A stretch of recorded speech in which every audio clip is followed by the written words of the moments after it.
tempo da Quaresma, na visão do Papa Francisco, o significado da quarta-feira de cinzas e o curso em BH sobre liturgia. E ainda, cuidado com o preço dos pescados nessa época em que a carne vermelha sai da mesa de muita gente. Confira agora no Horizonte Notícia.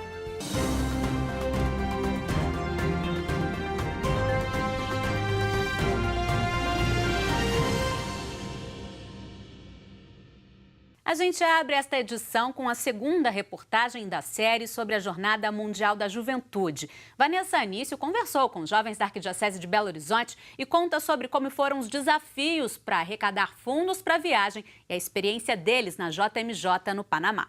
Essa foi a primeira vez que Érica foi à Jornada Mundial da Juventude. Durante os dias no evento, muito aprendizado e espiritualidade. Foi a minha primeira jornada internacional.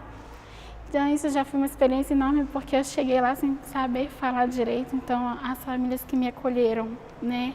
A mama, que a gente chama ela de mama, que eu tenho contato com ela até hoje, ela me acolheu a gente super bem, foi me explicando, me ensinando.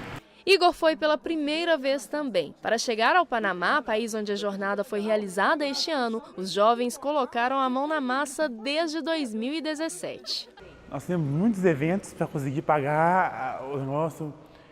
Praticamente muito sacrifício por 6 meses para conseguir pagar a passagem aérea, que não foi muito barato. Apesar de a gente teve um grande desconto, mas a gente não foi um valor muito baixo. Na bagagem, além das lembrancinhas trocadas no câmbio, prática comum no evento, o jovem trouxe outra coisa: gratidão. Eles são muito acolhedores, muito carinhosos com a gente. Fora a troca de cultura de pessoas que não falam português, mas quer tentar te entender, a gente tentou falar o espanhol, por mais dificuldade a gente tinha, eles queriam compreender a questão do entendimento, de poder ter paciência com as pessoas, de ver que tem jovens do mundo inteiro que cultuam a mesma cultura da gente, do catolicismo. Apesar de serem de paróquias diferentes, Igor e Érica viajaram no mesmo grupo de jovens coordenado pelo Kesley. Muita responsabilidade, mas muito aprendizado também. Foi importante, foi gratificante e foi muito feliz. A gente já está acostumado a receber esses encargos aí pela juventude. Eu falei assim, essa mais outra foi a melhor ainda. E para 2022, em Lisboa, Portugal, o objetivo é que esse grupo cresça ainda mais. Temos 3 anos para trabalhar. E é 3 anos que nós vamos ralar, trabalhar demais e botar todo mundo que quer realmente vir com esse projeto para frente.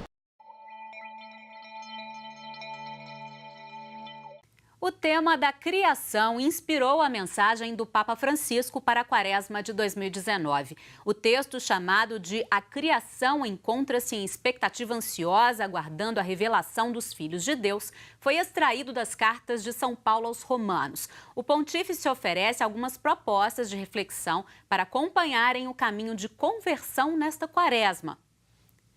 O pontífice destaca como principais pontos a redenção do homem que vive como filho de Deus, os comportamentos destruidores do próximo, mas também de nós mesmos, ao seguirmos desejos incontrolados, e a força do arrependimento e do perdão.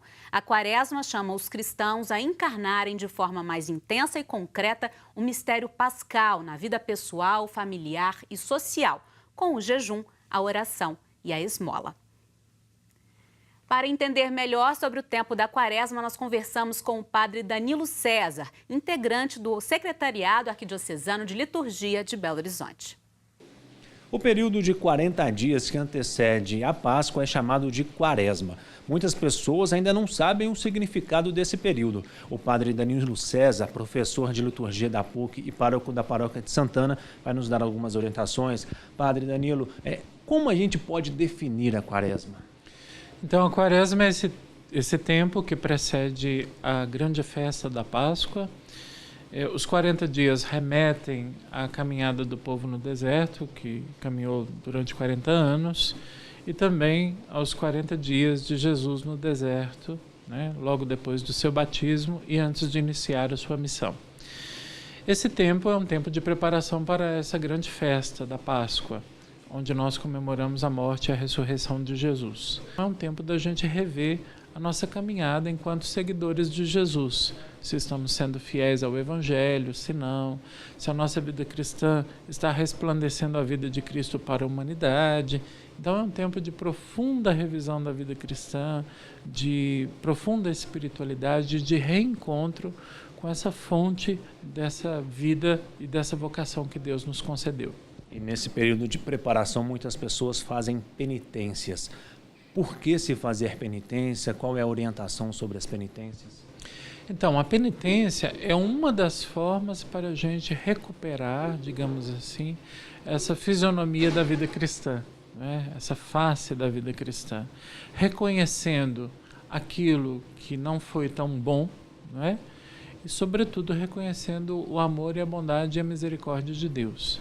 Então, a penitência, ela nos ajuda no sentido de a gente se rever, se colocar diante de Deus como pessoas que tomam posse de si, que se conhecem, que se sabem diante de Deus como pessoas frágeis, como pessoas que têm lacunas e falhas, mas que têm também muita esperança, muita alegria, muita coisa bonita para ser vivida. O simbolismo das cinzas, ele é muito interessante. Na imposição das cinzas, o ministro que coloca a cinza no fiel, ele diz: lembra-te de que é pó e em pó te hás de tornar.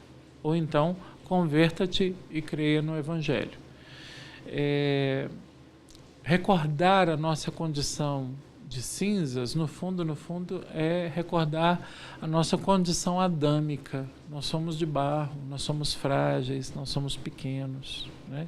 Passageiros, o nosso tempo é curto, então a gente precisa então valorizar a vida e o tempo que a gente tem, no sentido de qualificar a vida cristã cada vez mais no sentido da vivência do Evangelho, dos preceitos da fé. Quais são as orientações para que os cristãos vivam de forma mais plena possível esse período da Quaresma? São várias. A primeira delas, a gente tem na própria Quarta-feira de Cinzas. O Evangelho da Quarta-feira de Cinzas nos recorda os 3 exercícios da Quaresma: o exercício da oração, da esmola e do jejum. Muito obrigado, Padre. A Quaresma é um grande momento de renovação íntima dos fiéis. André Cristino, para o Horizonte Notícia. Estudantes pré-selecionados para a modalidade do Fundo de Financiamento Estudantil Juros Zero devem complementar as informações na página do FIES na internet até o dia 7 de março. Essa etapa é necessária para a contratação do financiamento. O resultado do FIES foi divulgado em 25 de fevereiro. Os aprovados pelo PFIES devem verificar os procedimentos com os agentes financeiros, operadores de crédito e as instituições de ensino superior. Nesta modalidade, não há fila de espera. Já na modalidade Juros Zero, quem não for selecionado será incluído automaticamente na lista de espera e pode acompanhar eventual pré-seleção até 10 de abril no site fies.mec.gov.br.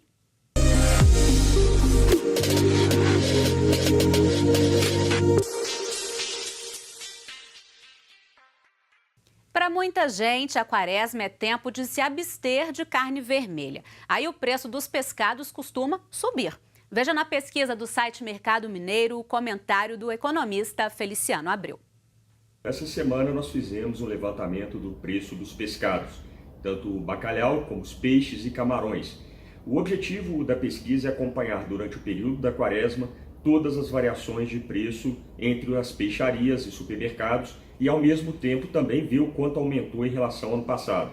Os aumentos são muito grandes, né? A gente teve aumentos aqui de 18% no bacalhau do Porto Imperial, que há um ano atrás ele custava em média R$ 84,70, hoje está em torno de R$ 100,11, esse aumento de 18%. O bacalhau do Porto Cod, que é aquele intermediário que tinha o preço médio de R$ 79,00, passou para R$ 89,00, um aumento de 12,5%. E o bacalhau site, que é o mais consumido por causa do preço, que custava em média R$ 43,69, subiu para R$ 47,92, um aumento de 9,70%. Alguns peixes também subiram bem acima da inflação, como o filé de merluza, que custava em média R$ 20,00, passou para R$ 21,56, um aumento de 6,5%. A própria sardinha também, que é um peixe muito importante, porque o custo dela é menor. A sardinha, que custava em média R$ 11,50, subiu para R$ 12,00 um aumento de 5,5%. Traíra subiu 18%, era R$ 19,36, passou para R$ 22,88, um aumento também bem considerável. Agora, as variações também são muito grandes, o consumidor tem que ficar atento à qualidade do pescado, se ele está bem acondicionado, e os preços, porque hoje a gente tem variações que são bem impressionantes. A gente tem, por exemplo, no caso do bacalhau site, variando de R$ 36,90 até R$ 65,00, uma diferença de 76%. O bacalhau do Porto Imperial, que é aquele lombo do bacalhau, de R$ 89 até R$ 129, com a diferença de 45%. Peixe cascudo, de R$ 9,90 a R$ 25,00, uma diferença de 152%. Já o salmão, de R$ 39,90 a R$ 79,99, uma diferença de 100%. E a sardinha, de R$ 8,50 o quilo a R$ 19,90, com a diferença de 134%. Então, a gente tem o camarão também, aqui no caso, o camarão grande, 7 barbas, de R$ 32,90 até R$ 78,00, uma diferença de 137%. Então, para a quaresma não fazer mal para o bolso e fazer bem só para a fé, a gente tem que pesquisar bastante. A pesquisa completa está no site mercadomineiro.com.br. A gente fica por aqui. Para rever esse Horizonte Notícia, acesse o nosso site. Fique agora com a missa pela padroeira de Minas, Nossa Senhora da Piedade. Até amanhã, 8h45 da manhã. Tchau, tchau.